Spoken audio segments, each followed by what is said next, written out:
Before I start the video, I'd just like to plug one thing. I have a main channel where I actually put a lot more effort into the videos that I create and make, so if you want to check out that, link in the description. I recently did a video on RedFall and I think that you'll like it. So who is Shandy? Shandy's actually gotten started mostly around a few years ago, I'd say, like 2 or 3 from the top of my memory.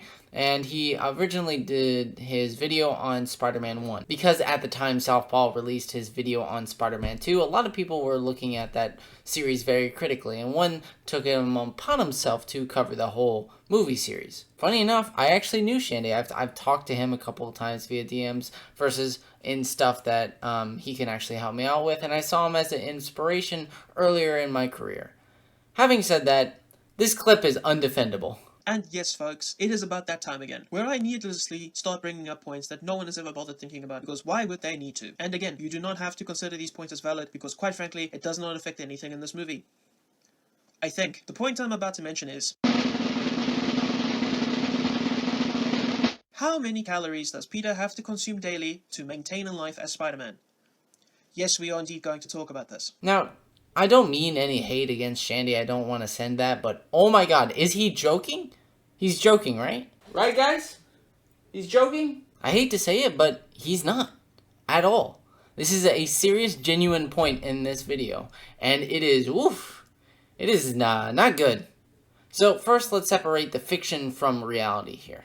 I think that there is a difference between what is fiction and what is reality. I think if there is like a magic system that comes with a rule set, that we should then follow that rule set. If superheroes have certain rules that are set up, then therefore we must abide by those rules. And this is kind of the realisticness that comes from superhero stuff. It's not entirely realistic, but it is certainly grounded in some form of reality, that way we can understand it. But also saying that, there is some stuff that we're just going to have to jump and say it's a fiction, right? Like Spider-Man shooting from his webs, right? There's no way this is possible. Even if the most scientific way we can make it, it still just wouldn't be possible. It's too much of a leap. So that's where we go, okay, that's fiction. We can separate that from this, right? It's pretty easy, and then we give them credit and saying, okay, it's a movie, it's allowed to do that, right? It's not like the Whole Dome remover, which like it screws over the entirety of the movie series as a whole, but there is a difference, like I said, between fiction and reality. Here, I think the reach is insane. There is a clear difference from, certain elements of him taking off his mask at certain points in time, or him not saving people in time. Those are all worthy criticisms. But what does him eating have to do with his Spider-Man abilities? Like, he goes for the whole 9 yards here. I mean, he literally goes and says, "Oh yeah, we gotta calculate. We gotta bring the calories that a parkour guy has to make, and then I have to add that to what a spider's." And it's like, dude, you're overreaching here. This is way bizarre and should not come with it. It does not make any sense to completely do this. Okay, there's one thing from like a game theory video or a film theory video from this. If you're making a video saying how many calories does it take for Spider-Man, that's its own little thing, right? It's not supposed to really, like, be a negative against the film. It's just there mostly just to show some fun facts, right? That's the idea around it, just to make some content out of it. This isn't for content. This is supposed to be an analysis of what's good and what's bad about this movie. What arguments are fair and what arguments are not, and what arguments we should be making. This has no place in a video like this. It just doesn't make any sense.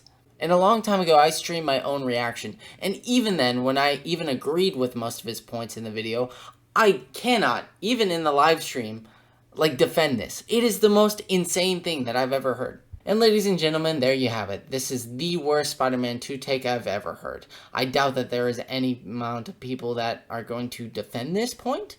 Maybe Shady himself or Shandy will defend this somehow. I doubt it. I don't see how. Maybe this is something that he's already corrected and I'm digging up old wounds. Then if that's so, I'll take the L on this one.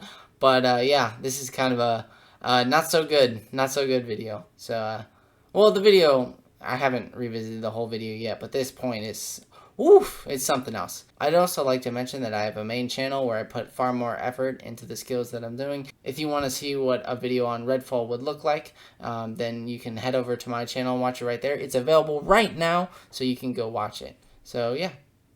So with all that being said, thank you for watching. Peace.